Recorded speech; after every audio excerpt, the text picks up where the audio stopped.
আজকে শেয়ার করব তোমাদের সাথে দুর্দান্ত স্বাদের কাতলা মাছের রেসিপি। আদা, রসুন, কাঁচা লঙ্কা, পেঁয়াজ সব মিক্সার জারে দিয়ে দেব। এবার দেব ধনে গুঁড়ো, জিরে গুঁড়ো, সর্ষের তেল আর দেব একটু সামান্য জল দিয়ে একবার ঘুরিয়ে নেওয়ার পর সাদা সর্ষে আর হলুদ দিয়ে মিহি পেস্ট করে নেব। কাতলা মাছের গায়ে নুন, হলুদ, লঙ্কার গুঁড়ো মাখিয়ে রেডি করে রাখবো। কড়াতে সর্ষের তেল গরম করে এবার মাছগুলো লাল করে সব ভেজে তুলে নেব। সব ভাজা হয়ে গেলে ওই তেলের মধ্যে শুকনো লঙ্কা, তেজপাতা, কালো জিরে ফোড়ন দিয়ে নাড়িয়ে চাড়িয়ে দিয়ে দেবো দুটো টমেটো কুচি। এটাকেও তেলের সাথে মিশিয়ে নিয়ে নুন দিয়ে দেবো, তারপরে দেবো ধনে পাতা কুচি।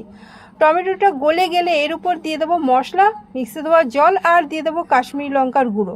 এখন মশলাটাকে তেল ছাড়া পর্যন্ত কষিয়ে নেব। কষানো হয়ে গেলে পরিমাণ মতো জল দিয়ে ভালো করে মিশিয়ে ঢাকা দিয়ে দেবো। গ্রেভি ফুটে উঠলে এবার দিয়ে দেবো মাছটা দিয়ে ভালো করে মিশিয়ে ঢাকা দিয়ে দেবো। ঢাকা খুলে নাড়িয়ে চাড়িয়ে উপর দিয়ে ধনে পাতা দিয়ে আবার ঢাকা দিয়ে দেবো 5 মিনিটের জন্য। 5 মিনিট পরে গ্যাস বন্ধ করে দেবো। পরিবেশনের সময় উপর দিয়ে ধনে পাতা দিয়ে